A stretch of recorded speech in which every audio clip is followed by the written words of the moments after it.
इस वक्त दुनिया में कई बड़े देशों के बीच जंग चल रही है। रूस यूक्रेन के बीच जंग जारी है। मिडिल ईस्ट में तनाव चरम पर है। तो इसी बीच खबर है कि अमेरिका किसी बड़ी जंग की तैयारी में लगा हुआ है। जानकारी के मुताबिक अमेरिका के पास हथियारों की कमी की खबर सामने आने के बाद अब एक रिपोर्ट में चौंकाने वाला खुलासा हुआ है कि अमेरिका इसे लेकर बेहद अलर्ट मोड पर है।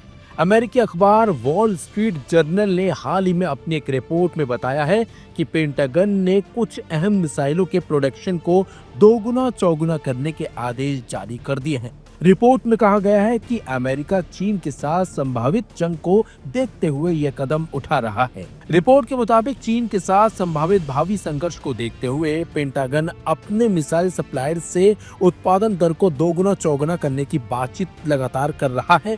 मामले से जुड़े लोगों का हवाला देते हुए बताया गया है कि सबसे ज्यादा मांग वाले महत्वपूर्ण हथियारों के उत्पादन में तेजी लाने के लिए पेंटागन के अधिकारियों ने कई उच्च स्तरीय बैठकें भी की हैं। सूत्रों ने बताया है कि इस मिशन की देखरेख अमेरिका के उप रक्षा सचिव स्टीव फिनबर्ग खुद कर रहे हैं। रिपोर्ट्स के मुताबिक स्टीव फिनबर्ग इस पर चर्चा करने के लिए हर हफ्ते कुछ कंपनी के अधिकारियों को अपने पास बुलाते भी हैं। हालांकि रिपोर्ट सामने आने के बाद पेंटागन या अमेरिकी अधिकारियों की तरफ से कोई टिप्पणी इस मामले पर नहीं की गई है।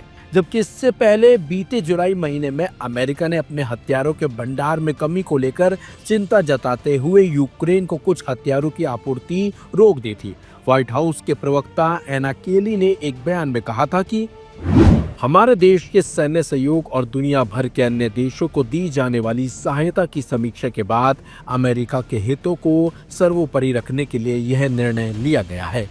रिपोर्ट्स में ये बात सामने आई थी कि अमेरिका के भंडार में कई जरूरी हथियारों का स्टॉक कम हो गया है, जिनमें एंटी एयर मिसाइलें भी शामिल हैं। इसके अलावा लॉन्ग रेंज की मिसाइलें 155 mm आर्टिलरी शेल्स की भी कमी की बात सामने आई थी। ऐसे में जिस तरह की तैयारियां अमेरिका कर रहा है और जिस तरह के खुलासे इस रिपोर्ट में हुए, उससे माना जा रहा है कि अमेरिका चीन से बड़ी जंग को लेकर तैयारी में जुटा हुआ है। हालांकि अभी ये सिर्फ अटकलें ही लगाई जा रही हैं, लेकिन आने वाले समय में ये साफ हो जाएगा कि आखिरकार डोनाल्ड ट्रंप के मन में चल जा रहा है।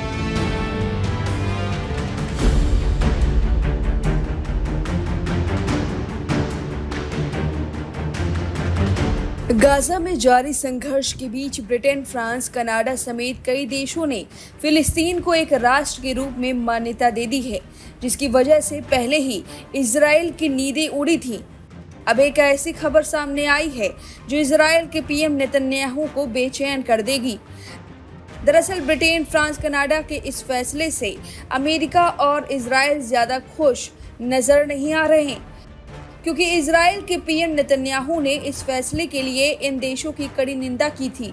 नेतन्याहू को फिलिस्तीन को मिले इस समर्थन से मिर्ची तो लगी है और अब डोनाल्ड ट्रंप के साथ नेतन्याहू फिर से बौखला भी जाएंगे, क्योंकि अब फिलिस्तीन ने ब्रिक्स की सदस्यता के लिए आवेदन कर दिया है, जिसका खुलकर समर्थन चीन ने किया है। चीन ने क्या कुछ कहा वो बताएं, उससे पहले फिलिस्तीन ने क्या कुछ कहा वो जान लीजिए। दरअसल एक फिलिस्तीनी डिप्लोमेट के अनुसार उन्होंने इसके लिए आवेदन दिया है, क्योंकि हाल ही में कई देशों ने उन्हें राष्ट्र के रूप में मान्यता दी थी।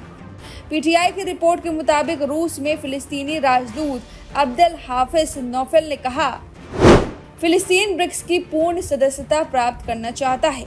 हालांकि जब तक ऐसा नहीं होता तब तक वह इसमें अतिथि देश के रूप में शामिल रहेगा। वहीं नौफल ने रूसी मीडिया से बात करते हुए कहा कि हमने आवेदन जमा कर दिया है, लेकिन जैसा कि आप जानते हैं फिलिस्तीन की कुछ शर्तें हैं।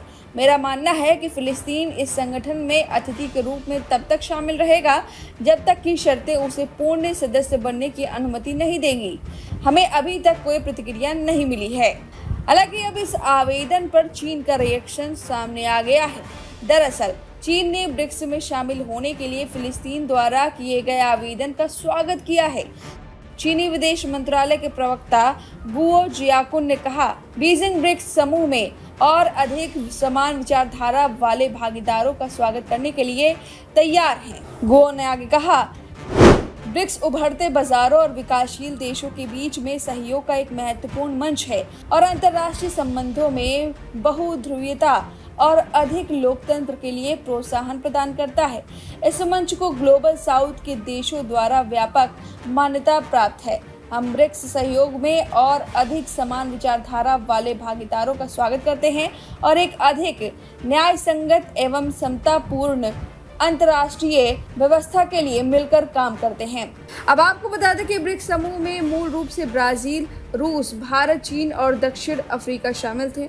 2024 में हुई बैठक में इसमें मिस्र, इथियोपिया, ईरान और संयुक्त अरब अमीरात भी शामिल हो गए। इसके अलावा इंडोनेशिया 2025 में इसका सदस्य बना। इसके अलावा ग्लोबल साउथ के कई देश भी इसमें शामिल होने की इच्छा रखते हैं। और अब फिलिस्तीन ने इच्छा जाहिर की है, जिसका समर्थन चीन ने किया है। माना जा रहा है कि ब्रिक्स में जगह मिलना फिलिस्तीन को वैश्विक मंच पर और बल देगा और राज्य मान्यता का शक्तिशाली निशान माना जाएगा, खासकर जब सदस्य देशों में चीन, रूस, भारत जैसे बड़े खिलाड़ी हैं। इसमें इजराइल पर राजनीतिक दबाव बढ़ सकता है। अब देखना होगा कि फिलिस्तीन के इस आवेदन पर मुहर कब लगती है। फिलहाल इस खबर पर आपकी जो भी राय है हमें कमेंट करके जरूर बताएं।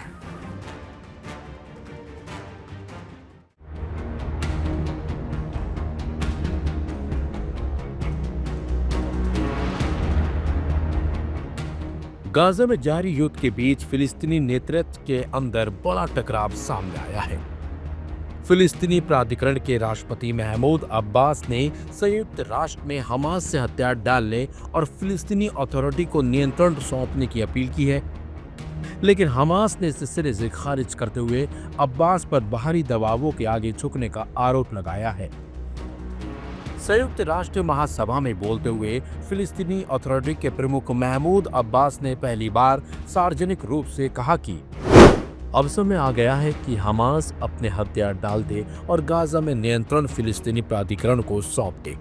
राष्ट्र की एकता और शांति के लिए एक ही सरकार और एक ही सुरक्षा बल होना जरूरी है।